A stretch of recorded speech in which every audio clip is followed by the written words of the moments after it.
Guys, today's Weird Wednesday. Now, I ain't gonna lie, guys, I'm very disappointed within myself, and I gotta be honest, I'm kind of embarrassed. For those who do not know what Weird Wednesday is, every single Wednesday, we do weird things. We take a break from playing video games, and we do weird things. Now, for the past 2 Weird Wednesdays, I have missed them for one particular reason. Guys, I have been binge watching this show by Ryan Murphy called Monsters, and basically what it is, it's based off a true story that happened before I was born, probably before you was born. It's based off these 2 wealthy, lavish, rich boys that grew up in Beverly Hills, California. Beverly Hills, California. That should show you how rich they was. And long story short, they murdered their parents with shotguns. Now, it's not normal for somebody to murder their parents. All right, it's actually abnormal in a way where it's like it's kind of weird for you to do that. I mean, think about it. It's like these people, your parents, they give you life. They you feel me? They made you. Now, they were gonna get away with this murder up until there was a little flaw within their crime that they committed. They actually self-snitched on themselves to a therapist. They went to a therapist. One of them did. His name was Erik Menendez. The son went to the therapist. He started saying, yeah, I killed my parents. Yep. And then the therapist just went to the cops. And they got busted. Now, there's some reasons why they did this, right? And honestly, I do believe them. They claimed that they were sexually assaulted by their father. And I gotta be honest with you, back in the day, like 30 years ago, SA against men wasn't really normal, if I'm being real. It was unbelievable. Like a man getting SA'd, you feel me? Like, that wouldn't make sense. You feel me? Like, but nowadays, it's like, you look at it and it's like, oh my God, little boys go through it. And unfortunately, they went through it. Wow. That's what they claim. So yeah, long story short, they murdered their parents and then they tried to pull off a hoax. They called 911 saying it was like a mafia hit, whoop-de-whoop. The cops ended up believing it. Emergency? Yes, please. What's the problem? What's the problem? What's the problem? Someone killed my parents. Pardon me? Someone killed my parents. What? Who? Are they still there? Yes. The people... No. Were they shot? Hey, Matthew. Were they shot? Yes. They were shot? Yes.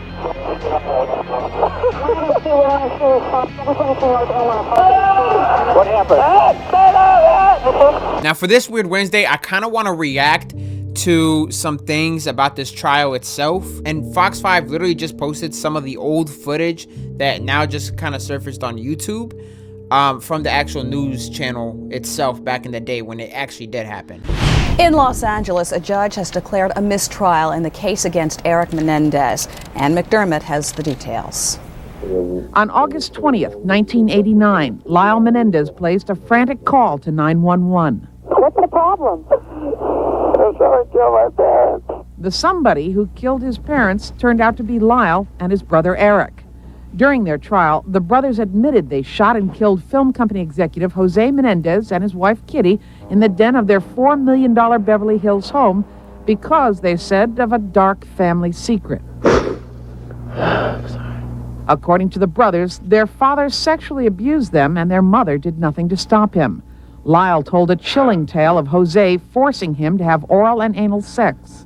I just told him that I didn't want to do this and that it hurt me. According to the brothers, they ultimately rebelled and threatened to tell outsiders about the alleged abuse. Lyle Menendez said his parents then responded by threatening the sons. I don't have any doubts that my father and mother would have killed us. So, Here's my thing, right? When you're getting assaulted, especially by your father, I don't know. For me, not that this has happened to me, right? But if it were to happen to me, I find it very hard that my mother wouldn't do anything about it. I find it hard because it's like, I know my mom loves me so much that if my dad, God forbid, like my dad's not like that. Oh my God. The fact that I'm even saying this, my dad's probably looking at this video like, God damn, son, what are you doing? Now, if my dad was actually getting down with me, whoa, that sounds, oh my God, that sounds so weird. Now, if my dad was actually getting down with me, guys, I'm gonna be honest with you. I think my mother would actually step in. But here's the thing.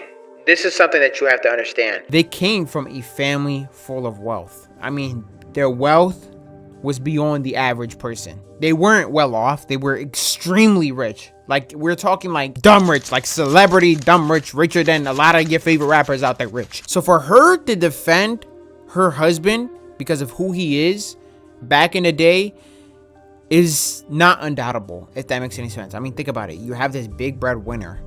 I mean, if he's going out and doing that to your kids, right? Are you gonna say anything? Probably. I mean, I would, but looking at it from her shoes, it doesn't look like she would do anything. You know what I'm saying? Like, her husband is the guy. Like, money, wealth, power, whatever it is, he is him. And guys, what's even crazier about this case is that these guys, Lyle Menendez and Erik Menendez, I'm honestly speaking, they're like 20 minutes away from my house. The prison in San Diego, California is 20 minutes away from my house. They are, bro, I can walk up in that prison and be like, hey, where you at? Lyle Menendez, Kyle Menendez, what's the deal? They're literally 20 minutes away from my house. Not that I can do that, of course, but that'd be pretty cool if I could just walk in there and try to talk to them. But they're high profile cases, so knowing them, I'd probably get kicked out the prison. I'm just like coming in there with the camera. Hey, can I interview Lyle Menendez, Erik Menendez? I end up getting arrested. I just walked into the room. I just started firing, and I don't know. I didn't think about these things. I didn't think, where was this, where was that? I just started firing, and I don't know. And Jose and Kitty Menendez were dead. I just started crying a lot harder. At one point I started to scream. It was awful, and I couldn't handle what I was seeing. Prosecutors have said the brothers should have gone to the police about the molestation allegations, and the prosecutors... Molestation? Back in the day, was the word molestation? Or molesting? Wait, molestation. Maybe she is right. Maybe I'm stupid. Also said the only reasons the brothers killed their parents were because they hated them and they wanted to get their hands on their parents' money. The prosecutors asked Lyle and Erik Menendez about a spending spree within days of their parents' death, a spree during which the brothers purchased Rolex watches, even a Porsche sports car. So you just went in and you just charged them? Right. The same way you just went in and shot your parents? You weren't thinking? No, that's very different. Prosecutors also... Damn. That's the thing that kind of gets everybody kind of on the edge of things. Because right after they killed their parents, they went on a huge spending spree. Like, I'm pretty sure they maxed out all the credit cards. It looks so bad in front of the judge that, you know what I'm saying? Like, you claim you killed your parents because they were molesting you. But in reality of it, right after you killed them, you went on a spending spree. And now you automatically inherit all their wealth too. This doesn't really look too good. You feel me? It doesn't add up in a way where it's like, okay, first it was a mafia hit. You claimed it was. You tried to get away with it, but you didn't. Then it's because you got molested. And then after that, you did a spending spree. You know what I'm saying? Like, that's why I feel like the judge kind of decided that, you know what, it's life in prison. They knew what they were doing. Whoop-de-whoop. And if I'm being real, they also had 2 trials. One was a mistrial because the jury couldn't agree to it. It was a pretty odd vote, right? And then some other evidence came forward in the second trial. Lyle Menendez was just saying crazy things to this news reporter at the time. He had no idea he was being recorded. So then, once that came out, Lyle Menendez was no longer able to testify in court. And a lot of the evidence that they were using in court, they could no longer use in the second trial, which is why they went from like a completely uneven jury in the first trial to literally just 12-0. They all wanted life in prison for them. Pointed out that the brothers told a psychologist about the murders, but never told the psychologist anything about any molestation allegations. Defense attorneys contend the brothers were too ashamed to talk about it then. Leslie Abramson, who represents Erik, kept returning to the subject of Jose Menendez's alleged sexual abuse. The prosecutors say this is really a simple case. These people were cold-bloodedly slaughtered by their 2 sons. Ann McDermott, Los Angeles. The current Netflix drama was not the first to tell the story of Lyle and Erik. Back in 1994, here's what happened when the real Menendez jury watched the 90s movie about the shocking murders. You just watched Honor Thy Father and Mother, a docudrama on the Menendez trial, but the real drama was behind the scenes during the deliberations. Ron Reagan Jr. watched the movie with the real Menendez jury.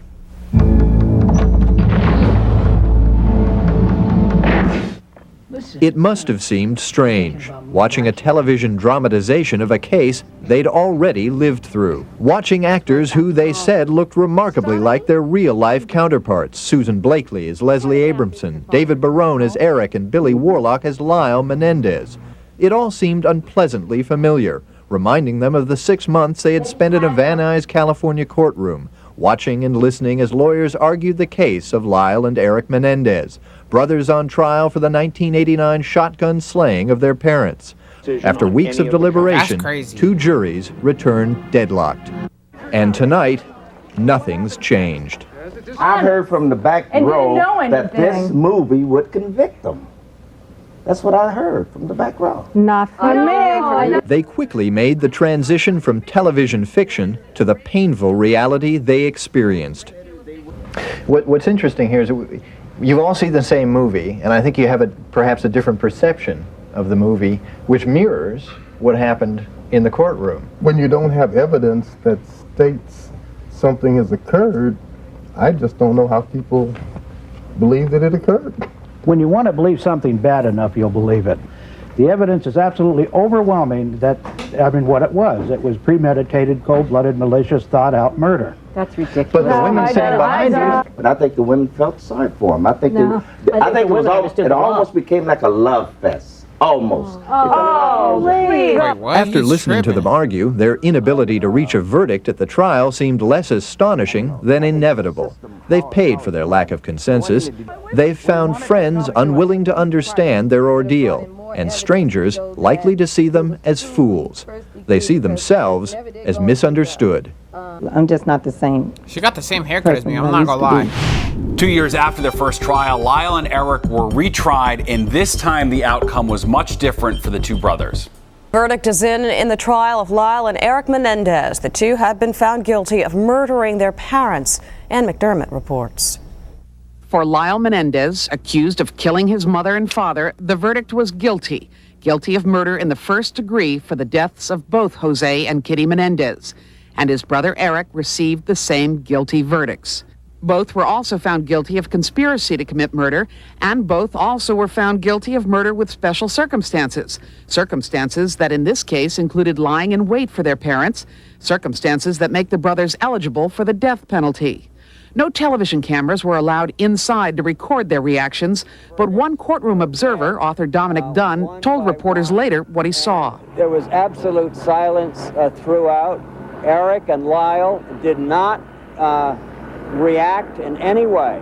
I saw no tears from them. They did not look at each other.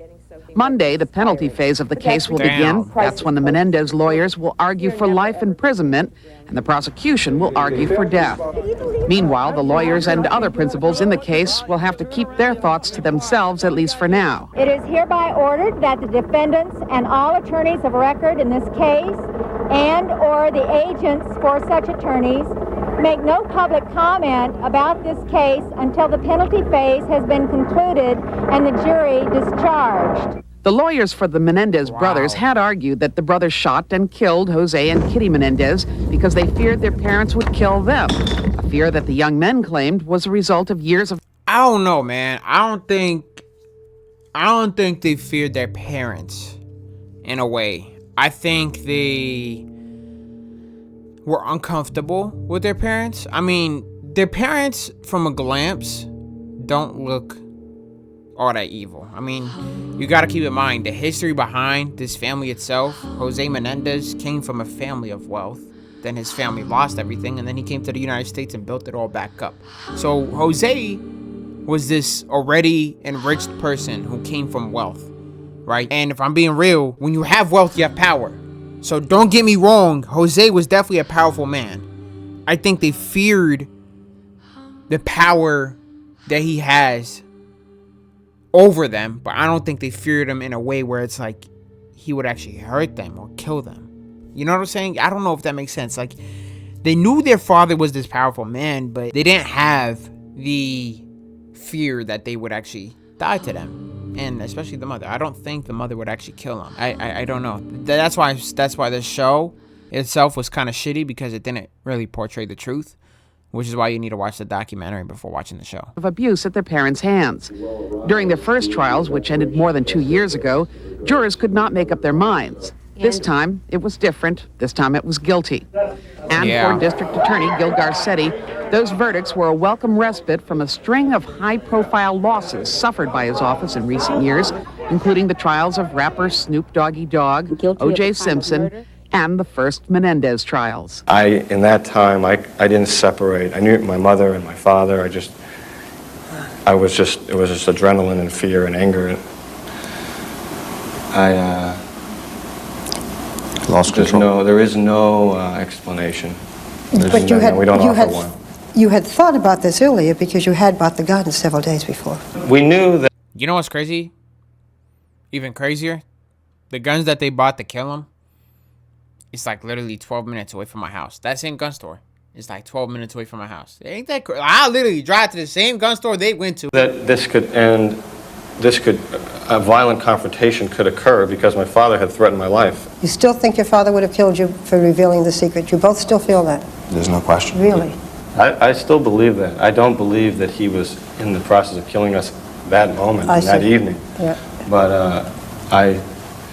and I don't think that it might seem, because there are so few cases that come to the public's attention like this, that this has never occurred ever before in the country. And in fact, there are over 200 parricides a year that involve incest families. And so, I felt it completely then, and now I believe that, but I would not shoot my parents now, no matter what. How now would you have resolved it? Now, almost 7 years later? What do you think you should have done? I would have never told. I got Lyle into this. I went to him and I said, Lyle, I can't live anymore with what's going on, and got him involved. He was a way to go. They had bought him a condominium. He was going to Princeton. He had all the money. So it's your fault for telling your brother? It's my fault. And I got him involved and said, I need your help. And 5 days later, my parents were dead. So it's your fault? That's completely my fault. He was suicidal at the time, and it was just a last thing to reach out. And obviously who was going to reach out to. And I decided to confront my father rather than just sort of not say anything and just have Eric and I leave, which if I could go back, that's what I would do. I would just say, Eric's old enough now, he wants to leave. Have you forgiven yourself? I don't think it's possible. Lyle, are you at any kind of peace? More so than maybe Eric, because at this point, for some reason, well before the verdict, I was resigned to bad things. And I have, I think, found a place where I can look forward and try to have hope and share myself more with people. And Hope of what? Hope of living a life that I can be more proud of. How in prison? You're confined, but there must be, even just in writing, people that need help. If you can help them and convince a single person that has been through our situation that the last thing in the world they should do is act out violently, then you find meaning in your life. The one thing that I can say and respect about these two gentlemen is that they actually went on in life. Lyle ended up graduating college. You could say something to your mother and your father. I'm sure you have in your own minds. What would you say? I am so sorry. I forgive them completely for anything they have done to us. If I had one wish, it would be able to have one conversation with them or to change places with them.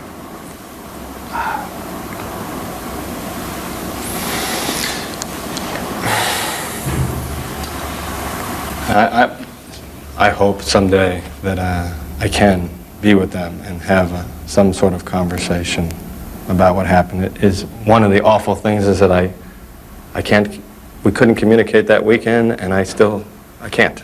And just that I love them, and